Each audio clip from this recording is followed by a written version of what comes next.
Hello bros, this is Nooran. Welcome to my another blog video.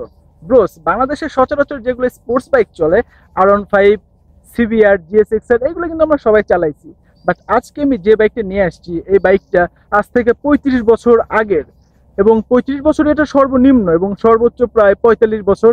এর exact বয়স আমরা জানি না, বাট এই বাইকটা এখন পর্যন্ত জাস্ট এত স্পিড এবং এত স্মুথ বলার পুরো বাইরে। যে কারণে আমি আজকে রিভিউ করব এমন একটি বাইক যেটার বয়স প্রায় 35 বছর। So let's see. Bro, just imagine আপনি এমন একটা বাইক চালাচ্ছেন যেটার বয়স 35 বছরেরও বেশি, আর এটার টপ স্পিড খুবই ভালো। আর আগের বাইকের যে এত ভালো টপ স্পিড হইতো, এত ভালো টর্ক হইতো আমার জানা ছিল না। তো সেই দিক দিয়ে দেখতে গেলে আমরা বর্তমান ইয়াং জেনারেশন যে বাইকগুলো ইউজ করি, যে বাইকগুলো চালায়, এইগুলোরই টর্ক কম। ব্রো সব জিনিসটা সেই না তো ভাই, কত মনে হয় টপ স্পিড কত হবে, কেমন হবে টপ স্পিড?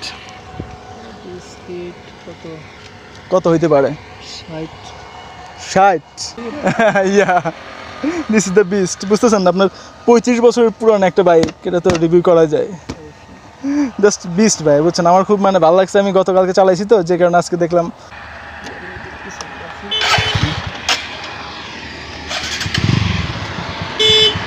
ব্রোস, এই বাইকটার আসলে স্পেসিফিকেশন আমার জানা নাই, কারণ এই বাইকটা যখন হয় তখন হয়তো বা স্পেসিফিকেশন মূল বিষয় ছিল না। আর এইটা যখন জন্ম হয় তখন আমার বাবা ইয়াং ছিল, তো আমি বলতে পারি এটা আমার বাবার জেনারেশনের বাইক। আর সব দিক থেকে এই বাইকটা খুবই ভালো, খুবই স্মুথ, বেশ টর্কি, বেশ স্পিডি একটা বাইক। কিন্তু এর মেন যে সমস্যা সেটা হচ্ছে পার্টসের সমস্যা। এর পার্টস খুব একটা পাওয়া যায় না। আর তার চেয়ে বড় যে সমস্যা, এটার মাইলেজ খুবই কম। এর মাইলেজ আমরা বর্তমান পাচ্ছি 25 to 30, মাঝে মধ্যে আরও ড্রপ করে। বিশেষ করে যখন আমি চালাই তখন এটা আরও ড্রপ করে, আমি মোটামুটি 18 থেকে 20-এর মতো পাই।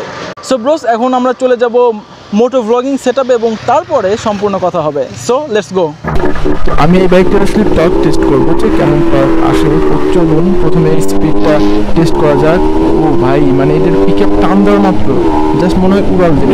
আর এর স্পিড এত ভালো, আমার মনে হয় তো 4B'রও এত স্পিড না। আর এর কিন্তু একটা প্রবলেম, সেটা হচ্ছে যে আরপিএম যত বেশি হবে এর স্পিডটা তত বেশি হয়। মানে লোয়ার আরপিএম এর খুব একটা ভালো স্পিড পাওয়া যায় না। আর এটা চালাইতে খুব বেশি মজা লাগতেছে আমার। জাস্ট মানে এটা রাইড পুরো ফান। আমি জাস্ট পিক আপে টান দিচ্ছি আর গাড়ি দৌড়াইতেছে, কী বলবো, তো সেই একটা ভাইবস পুরো বলার বাইরে।